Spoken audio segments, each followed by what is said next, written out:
James's Journal with this week's paper, the Cambrian News.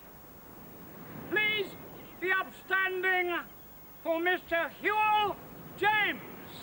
Jim, thank you very much. What a wonderful welcome. What a way to start the last programme in the series. There are some of us who are welcoming in Aberystwyth, although in past times, of course, the castle was built to repel visitors. Well, we've had a very wonderful welcome. And tell me, you're a town crier without a town. That's it, sir. What's happened? Well, although I was appointed by Aberystwyth Town in 1989, and I wasn't going to charge them anything for the privilege, they wrote me a letter earlier this year saying that they no longer wanted my services. In fact, I was only used for the mayor's procession when I was told to keep my bell muffled and my mouth shut. But apart from that, I do a lot of work for charity. Yeah. So what qualities does one need to become a town crier? What special gifts do you need? I would think more than anything, a clear voice. And a bell? And a bell, well, actually, it's the bell that does the work. You ring the bell and people will stop and say, crikey, what's that?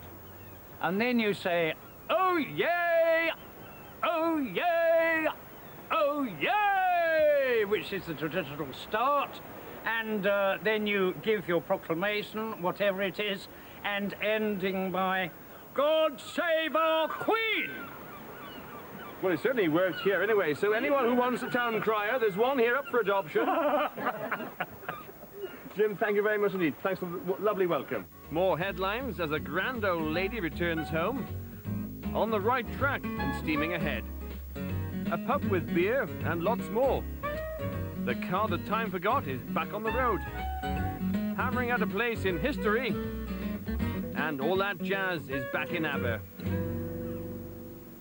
Aberystwyth is home to, or at least has been home to, thousands during their university days, as well as the locals. And they would all have read the Cambrian News, which unusually these days is still privately owned. Its editor, Peter Roberts. It's one of the fastest growing areas in the country, with so many colleges here and other educational establishments. Quite a growing and a population that is slowly getting younger. We have to reflect a very diverse opinion from Cardigan Bay with its dolphins to the Cambrian Mountains with its red kites. We are a campaigning paper on behalf of the environment, as well as covering the courts, the councils, and the various emergency services. We keep a close watch on and try and follow everything that's happening in the area. How do you think then the people of the patch react to the paper? Sometimes very positively, sometimes very negatively. And there are so many people who are afraid not to buy the Cambrian News in case they miss out on something that their neighbour or friends have been up to. Of course, it's a well-known fact, isn't it, that we all appear in our local paper at least 3 times: when you're born, when you get married, and when you die. Yes, indeed, indeed. And page 10 of the Cambrian News, week in, week out, has the hatched, matched and dispatched. The dispatched column is very, very important for us because it is widely read.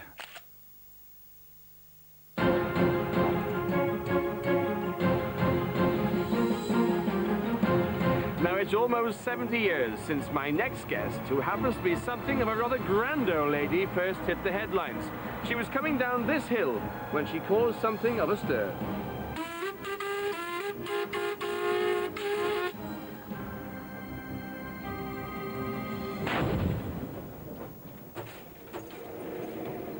And now she's back in all her glory and all steamed up, ready to go.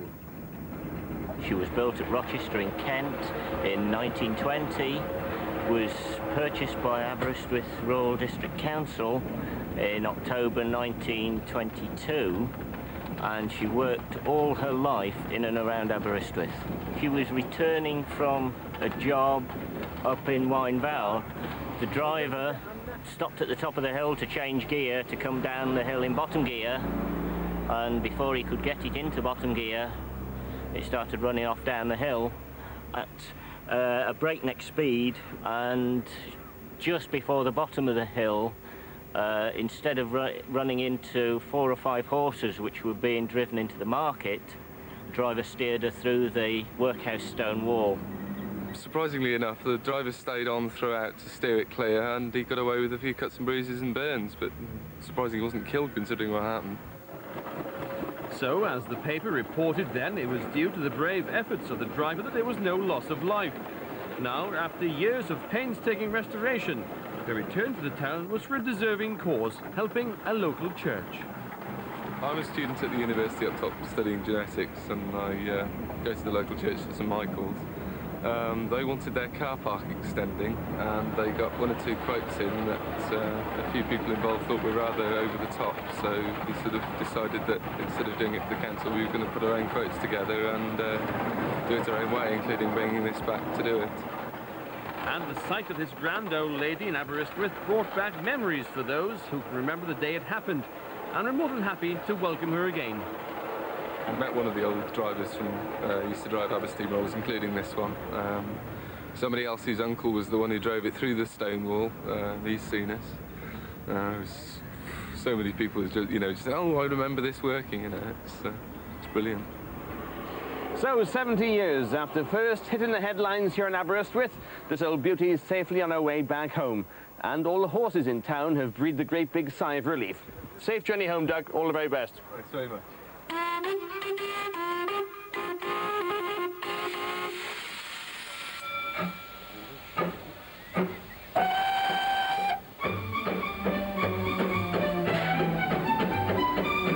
Staying with steam power, but on a different track, as I hopped aboard one of our great little trains, the Vale of Rheidol, and one with an exciting future. When we bought the line from British Rail, it was well run down, but it needed a hell of a lot of money spending on it. We've spent 7 years spending a small fortune, and the line is a lot better for it. And are still very popular, obviously. Yes.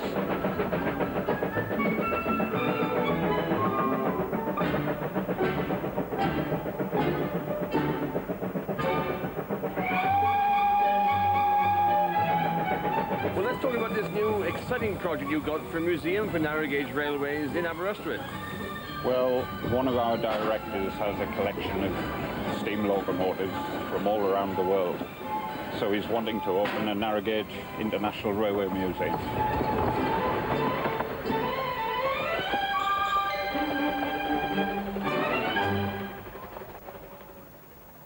Well, here I am in deepest Surrey, and I'm going to meet the man behind the project to build this narrow gauge railway in Aberystwyth. I can't tell you exactly where I am in Surrey because it's a bit of a secret.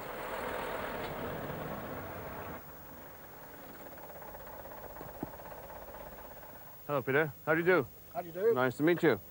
Now, tell me, what is a farmer from Surrey doing involved with the Rheidol Railway and wants to build a museum up there? What's wrong with you? It goes back many years, and it would take more than your programme to tell it to you. It's very much a long-term operation. You can't achieve these things quickly. We could very easily put up a tin shed in Aberystwyth and put a few wreck engines in there, but that doesn't generate any revenue, and I would think it's the quickest way to making a loss that I can think of. So our option is to do the job properly. If it takes 15, 20 years, it takes 20 years. You'll just have to wait and see how it develops. I'm not promising anything. We have an option from the council after 8 years of negotiations for several acres of land on which to build it. It's going to cost many millions to do, let alone the cost of restoration, the engines that are going to go in it. But better things have been achieved by other people, so there is just a chance it might happen. I'm sure it will. Now, tell you what, I've travelled all this way. Can I see some of the work that's happening here? You can see some of the things that are happening here, yes. Not all? Not all, no. Why not? Because you can't get your camera in to see it, that's why. We're up here? So this is your top secret workshop then, Peter, is it? Not top secret, but not much happens in there. Oh, really?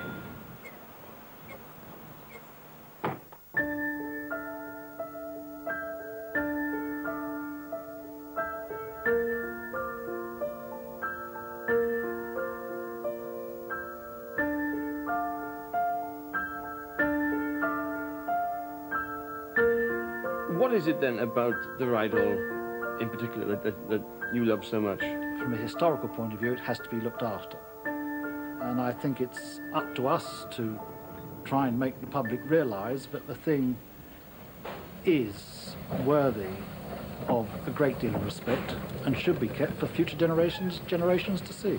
He must be a saviour as far as you and all the other enthusiasts are concerned for narrow gauge railways, isn't he? That's correct. Peter's been collecting engines for nearly 30 years now, and so he was around at the time when the more unique examples were still working, were coming out of use, and if he hadn't bought them, they probably would have been cut up. Anyway, time's marching on. Time to jump aboard and go to Aberystwyth, I think. Cheers.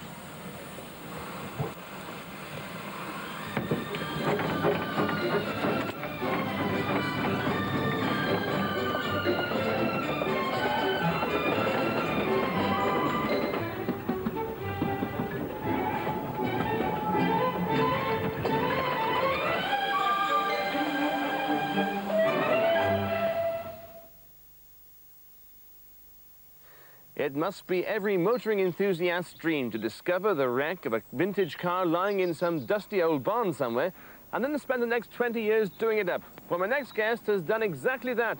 In fact, he makes rather a habit of it. Hello, Mike. Hello. 20 years work here, then? Nice to see you. Yes, a good 20 years. Isn't it splendid? Absolutely superb. It's good now. You should have seen it when we found it. Mike Withington-Williams is one of the leading authorities in the world on classic and vintage cars. He specialises in finding vehicles like this Angus Sanderson and getting them restored. What is this thing worth now? About a third of what I've spent on it. There's a moral there somewhere, isn't it? Don't do up old cars if you want to make money. That's right. I mean, it's a labour of love. It has to be. Labour charges, material costs have gone up far in excess of values. But it's still worthwhile. You know, at the end of the day, this car will be here when I'm gone. It's a car which wouldn't have survived. It's a make which is quite rare, but which was once making more cars a year than Morris. Really? Yeah. How popular were these cars then, Mike? In 1919, 1920, all the motoring press, their adverts were everywhere. And in fact, in the first 18 months, they made about 3,000. Now, if they were that popular, how come there's only 3 left in existence? Well, it's my hypothesis, but there was a famous murder case in 1927, P.C. Guttridge murder. Brown and Kennedy were the murderers. They drove an Angus Sanderson. Nobody wanted to be seen dead driving a car that thieves and murderers were driving, and the company went bust that year. Now, as well as sort of, you know, restoring cars, you also write about them. You're one of the world's leading experts now on classic and vintage cars. But it's as a journalist that you really make your money or make your living at, isn't it? Yes, I mean, that's what I suppose was my first love and what got me into the auction world indirectly. Because writing a catalogue is very much like writing a book. Michael's other claim to fame is his consultancy work for one of the country's leading auction houses of classic and vintage cars. You'll see him at sales like this one, at Ascot. It has to be said, there are some truly wonderful cars here, your Rolls-Royces, your Bentleys, your Mercedes. Some you can drive away today, and some you can't. For example, Lot 729. It's a 1928 Rover Wayman Saloon. The estimated price is £1,200 to £1,500. That's all in, of course. It's described in the catalogue, and I love this bit. A potentially rewarding restoration project for the skilled enthusiast. That it certainly is. And my favourite, well, it has to be this 1954 Bentley R-Type Continental Fastback Saloon. The price? Don't ask.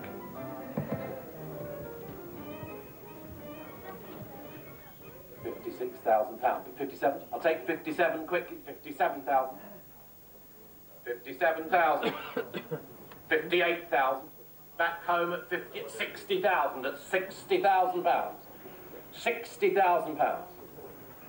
60,000 against you. 2 at 62, sir. Now you're out, are you? At 60? No, 62, you're out at 62,000. The car is selling against you, sir. It is in front of me at £62,000 for the last time. Fair warning, you're all done. You're out at the back at 62. But Michael's first love is Arthur, the Austin taxi. Arthur has been on the road for, well, continuously since 1927, all through the war, never off the road. He was a taxi in South London, then he was a taxi in Henley-on-Thames, right up until 1982. When you bought her? When I bought him, yeah. And you still use her every day now? Everyday transport, tax for 12 months, always has been. Takes the family abroad every year. Abroad? Yeah. Oh, yeah. We've been to France, we've been to Brittany, we've been to Ireland. There's nowhere I wouldn't take the car. I'd drive it anywhere. And the mileage? 1,400,000, as near as we can work it out. Do you still hold birthday parties for Arthur? Well, we will be doing next year. We do it every 10 years. We had his 60th birthday in '87, and we should be doing another one next year. Any sign of him being pensioned off yet, or not? Oh, no way. He'll see me out. I'm sure he will. No, he's got a very important job to do before I sell him. Does he? What's that? Tow my cortege.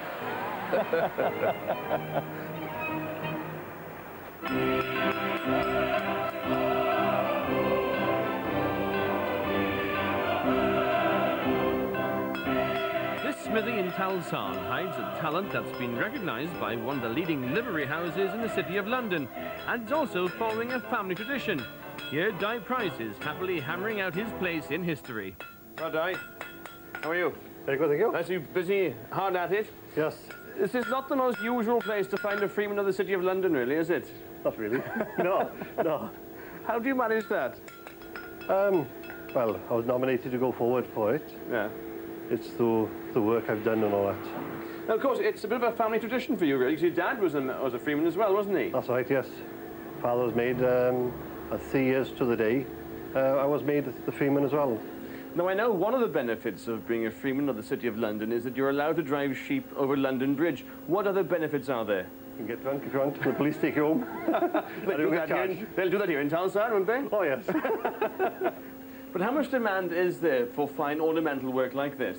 Quite a bit of it. Really? Ornamental work, yes. We get commissions to do up in London. We just finished a few up in London now in Battersea. Yeah. St Luke's Church in Battersea, gates and railings there. And in Cobham, gates there. And we do quite a bit of work up there. So I suppose becoming a freeman then, and a member of the company, this sort of throws open, or opens many doors to you? Many doors for us, yes. You get recognised by people now which would have known of you before. They phone up the Blacksmiths Guild and ask, you know, who's about to do the work, and they put you forward. Of all the work you've carried out, what's your favourite piece? Gates. Gates are the best, are they? Yes. They're there to stand, you know. They're like monuments, really. I suppose they are, really. Yes. And of course they're used all the time, aren't they? Sometimes used every day. Every day, you know. An average pair of handmade gates now, what will that cost me? Well, quite a bit of scroll work and leaf work in it. Looking at something about 1,500, 2,000. Really? We start gates off about £50 upwards. Yeah. Biggest commission we've had on gates is up to, is it 22,000? But I know you're also involved with the Royal Welsh Show. Do you actually exhibit there as well? We do, yes. You do? Yeah. It's quite a thing to win at Built, isn't it? Because It is. You've got blacksmiths there from all over the country. There is. They come up from the Wessex, all over the country. It is. There's a good turnout there. It's a very, well, it is a nice show. Very homely. And of course, it's also a good shop window for you as well, isn't it? It is, you know. It is very good.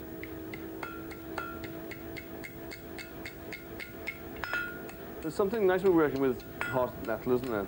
There is. Going back to the livery company, how do the locals react to it? They feel quite chuffed, you know, really. Yes. But somebody from a small village, you know, goes up to the city and gets these honours. But it's all a far cry from a small blacksmith shop in Talsan. It is a bit, but it's nice to get away from you. But it's nice to come back.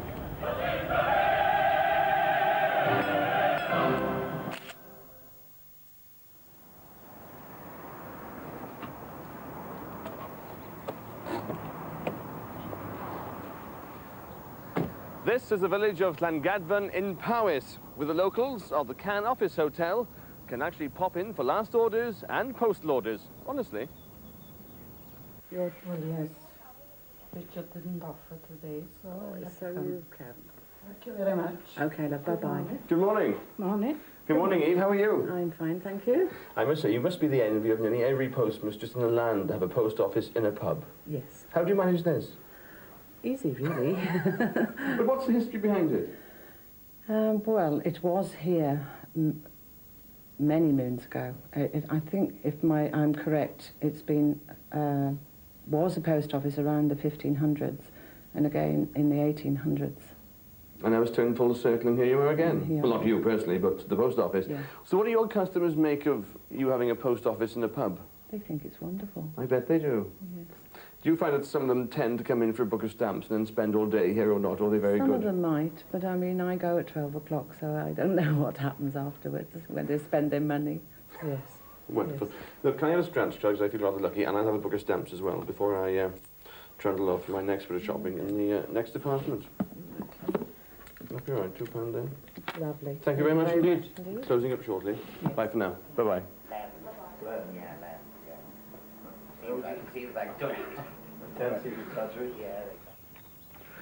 Now that's the way to run a pub. You can pick up your newspaper, your pint, and your postal order all in one go, although not necessarily in that order. And that brings us to the end of this week's edition of James's Journal, and indeed to the series.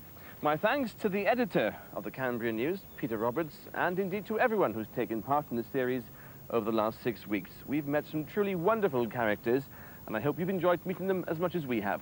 Until the next time, goodbye. What's this?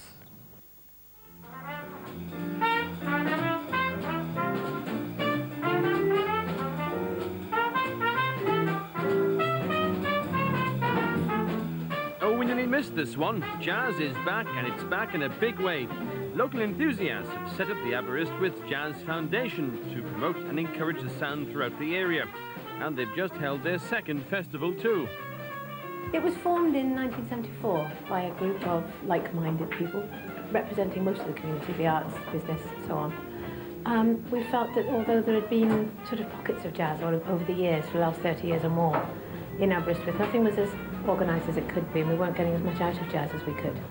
So we decided that we would actually put on regular gigs with very, very talented and respected musicians as far as we could.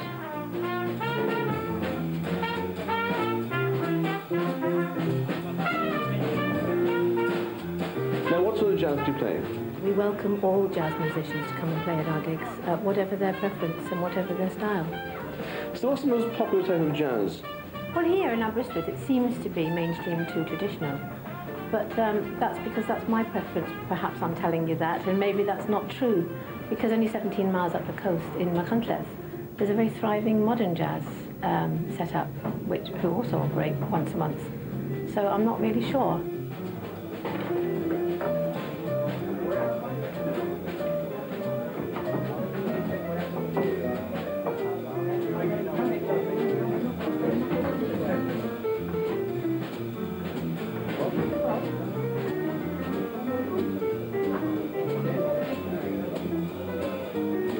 What is it about jazz, do you think, that attracts people to come to gigs and things like that? Joy.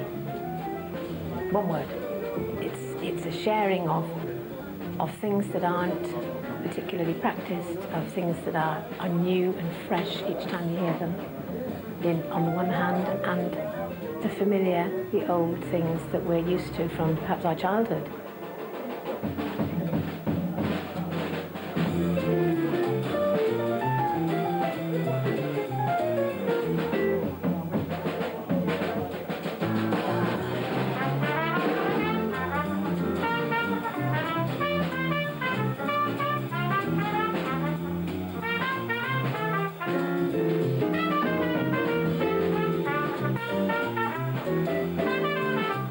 And as Hewell said, that was the last in the series of James's Journal.